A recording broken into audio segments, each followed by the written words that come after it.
এখানে কামাই না করলে কিছু পাবেন না। আরো সোজা করে বলি, কোন কৃষক, যে কৃষক আষাঢ় মাসে শ্রাবণ মাসে জমিন চাষ করে না, পৌষ মাসে তার গোলায় ধান আসবে? কথা বোঝেন নাকি বোঝেন না? পৌষ মাসে গোলায় ধান আসবে? কোনো পাগলও বলবে না যে তুমি তো চাষই করো নাই, তুমি জমিনে, তোমার জমিনের ফসল তোমার ঘরে আসবে কেন? কাজী এই দুনিয়ায় পরীক্ষা দিলে এখানে রেজাল্ট হয়, এখানে গাছ লাগাইলে এখানে ফল দেয়। কিন্তু মানুষের জন্য আল্লাহ পাক যে আমল তৈরি করেছেন, পরীক্ষা নেবেন, সেই পরীক্ষার রেজাল্ট এখানে হবে না। পরীক্ষার রেজাল্ট আউট হবে কোথায়? আখিরাতে।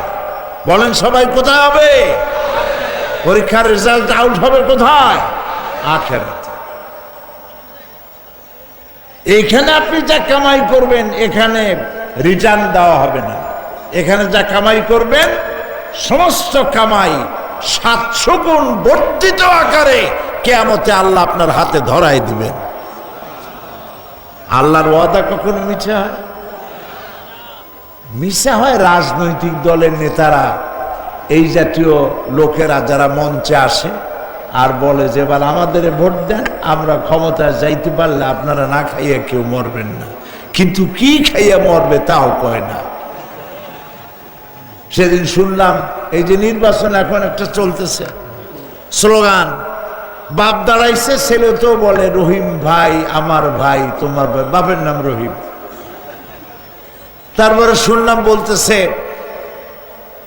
বেগুন ভাইয়ের চরিত্র, আজকের নাম রাখে তো আদর করে বেগুন পটল, বেগুন ভাইয়ের চরিত্র ফুলের মতো পবিত্র। আমি আর একজনের পাশে থেকে কইল যে নামাজ পড়ে না, একক তো এমনই ফুলের মতো চরিত্র।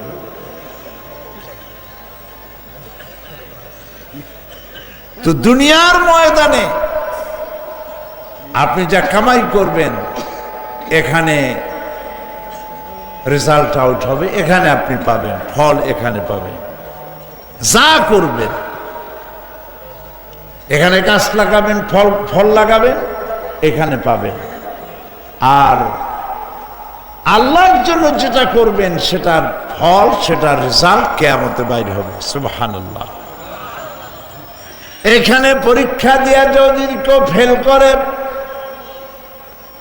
ম্যাট্রিক পরীক্ষা দিয়ে ফেল করেছে, ফাজেল পরীক্ষা দিয়ে ফেল করেছে, আবার পরীক্ষা দিয়ে পাশ করার সুযোগ আছে। আবারও ফেল করেছে, আবারও পরীক্ষা দিয়ে পাশ করার সুযোগ আছে। 10 বার যদি ফেল করে আরো 10 বার পরীক্ষা দিয়ে পাশ করার সুযোগ আছে। কিন্তু কিয়ামতের দিন আল্লাহ রাব্বুল আলামিনের জীবনের পরীক্ষায় কোনো মানুষ যদি আল্লাহর আদালতে ফেল করে বসে একবার, দ্বিতীয়বার পরীক্ষা দেওয়ার আর কোনো সুযোগ নাই। এই পৃথিবীতে যদি কেউ নিম্ন আদালতে মামলায় হেরে যায়, জজ কোর্টে করবে, যদি হেরে যায় হাইকোর্টে করবে, হেরে গেলে আপিল করবে সুপ্রিম কোর্টে, সুপ্রিম কোর্টেও যদি হেরে যায় তাহলে প্রেসিডেন্টের কাছে আপিল করবে। সুযোগ আছে কয়েকবার। কিন্তু কিয়ামতের দিন জীবনের আদালতে কোনো মানুষ যদি একবার ফেল করে বসে, জীবনের মামলায় যদি একবার হেরে যায়, দ্বিতীয়বার আপিল করার আর কোনো জায়গা নাই। সেই আখিরাতে রেজাল্ট আউট হবে। আমরা সব মরে যাব, আমরা সব কি হব? সব মরে যাব। আল্লাহ পাক আমাদেরকে উঠাবেন। আবার মানুষকে কবরে রাখার সময় আমরা কি বলি? মিনহা খালাকনাকুম, জানেন না? পড়েন, মিনহা খালাকনাকুম ওয়া ফিহা নুঈদুকুম ওয়া মিনহা নুখরিজুকুম তারাতান উখরা। এই মাটি দিয়ে তোমাকে তৈরি করা হয়েছিল, এই মাটির মধ্যে রেখে গেলাম, এর থেকে আবার তোমাকে উত্থিত করা হবে। এ ব্যাপারে প্রশ্ন করা হবে। কোন পথে ইনকাম করেছো প্রশ্ন করা হবে, কোন পথে খরচ করেছো প্রশ্ন করা হবে। দ্বীনের ইলম যতটুকুন হাসিল করেছিলে তার কতটুকুন নিজে পালন করেছ, আর দ্বীনের দাওয়াত কতটুকুন মানুষের কাছে পৌঁছায়ছো। প্রত্যেকটি ব্যাপারে কিয়ামতে আল্লাহর কাছে জবাব দিতে হবে। এই জন্য কবি বলছেন, আমল সে জিন্দগি बनती है ये जन्नत भी व जहन्नम भी ये खाकी अपनी फितरत है ना नारी ना नूरी। মানুষের জীবন আমল দিয়ে গঠন হয়, আমল দিয়ে জীবন গড়ে, নইলে এই মাটির তৈরি দেহ জান্নাত আর জাহান্নামের কিছু দিয়ে তৈরি হয় নাই। আপনি ইচ্ছে করলে দেহটারে জাহান্নামের জন্য উপযোগী করতে পারেন, ইচ্ছে করলে এই দেহটাকে জান্নাতের জন্য উপযোগী করতে পারেন। এটি আপনার ইখতিয়ারে আল্লাহ দিয়েছেন, আপনাকে বাধ্য করা হয় নাই যে সেজদা না দিলে ফেরেশতা এসে ঘাড়ের উপরে পিটাবে, সুদ ঘুষ জেনা করলে পরে ঠ্যাং পিটায় ভেঙে দেওয়া হবে না। আপনি বাধ্য নন, আপনি সম্মানিত জীব আল্লাহ, সম্মানিত প্রাণী আল্লাহ পাকের, সেই জন্য মানুষকে বাধ্য করা হয় নাই। অটোনমাস বডি, অটোনমি দেওয়া হয়েছে, আপনাকে স্বাধিকার দেওয়া হয়েছে। চন্দ্র সূর্যের ব্যাপারে স্বাধিকার দেওয়া হয় নাই। রাত এখন 7:35, সূর্যের বাপেরও ক্ষমতা নাই বাংলাদেশে এখন উকি মারে, ঠিক কিনা?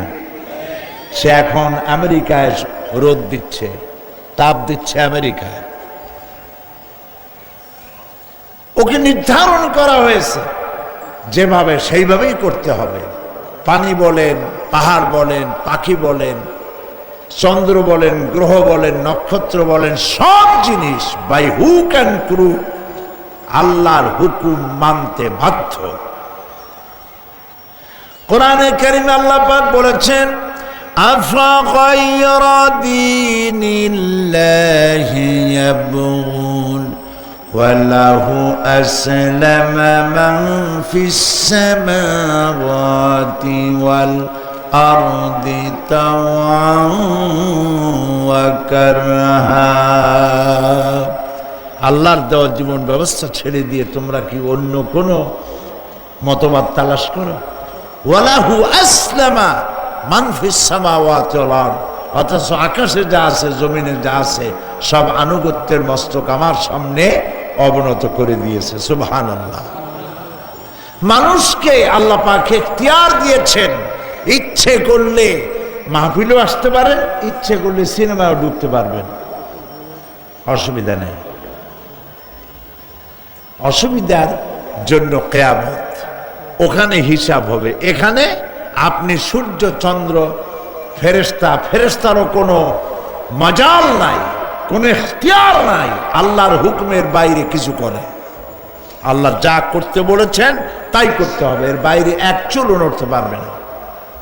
কিন্তু মানুষেরা করতে পারবে। মানুষ ইচ্ছে করলে নামাজ রোজা ছাড়তে পারে, ইচ্ছে করলে আল্লাহরে অমান্য করতে পারে। এইটা তার বিচারের জায়গা না, এটা লুই নেই। অনেক এরকম কথা বলে, হুজুর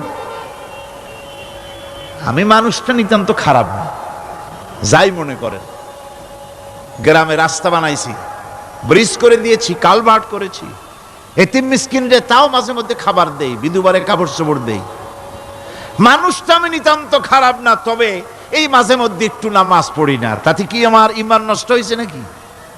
আমি বলি ভাই ঈমানই তো নাই, নষ্ট হবে কি? ঈমান থাকলে না নষ্ট হবে? ঈমান নাই। সাহাবী, আল্লাহ নবীর সাহাবী প্রশ্ন করেছেন, নবীজি বান্দা কখন আল্লাহর নিকটবর্তী হয়ে যায়? নবীজি বলেছেন, বান্দা যখন সেজদা দেয় তখন আল্লাহর বান্দার মাঝে কোনো হিজাব থাকে না, একদম আল্লাহ পাকের নিকটবর্তী হয়ে যায় বান্দা যখন সেজদায় পড়ে যায়। সুতরাং নামাজ হচ্ছে নিকটবর্তী হওয়া, সালাত এটা হচ্ছে নিকটবর্তী হওয়া। নামাজ ফরজ হওয়ার কারণ হচ্ছে এই যে মানুষ আল্লাহর বান্দা বা গোলাম হিসেবে সৃষ্টি হয়েছে, তাই একমুখী হয়ে এর বন্দিগি করা এটা হচ্ছে তার স্বাভাবিক একটা প্রকৃতি। আল্লাহ রাব্বুল আলামিন এই প্রকৃতির দাবি মিটাবার জন্যই নামাজের ব্যবস্থা করেছেন। মানুষের ফিতরত, মানুষের নেচার, মানুষের ফিতরত হচ্ছে এই যে কারো না কারো কাছে মাথা নত করা, হাত জোড় করা, মাথা নত করা, সার্বভৌমত্বের মালিক কাউকে মনে করা, হাত জোড় করতে হলে, মাথা নত করতে হলে সার্বভৌমত্বের মালিক হিসেবে কাউকে গ্রহণ করতে হলে আল্লাহর বিকল্প কেউ আছে নাকি? নিকটবর্তী হওয়া, মুখ ঘুরানো, মুতাওয়াজ্জা হওয়া।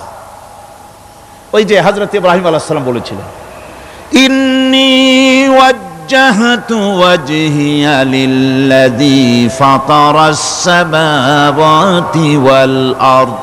জানেন আপনারা? পড়েন, ইন্নী ওয়াজ্জাহতু ওয়াজহিয়া লিল্লাযী ফাতারাস সামাওয়াতি ওয়াল আরদা হানিফা ওয়া মা আনা মিনাল মুশরিকিন। নিশ্চয় আমার মুখ ঘুরায় দিলাম কার দিকে? যিনি আকাশ এবং জমিনের স্রষ্টা, সব কিছুর মালিক যিনি, তার দিকে আমি মুতাওয়াজ্জা হলাম।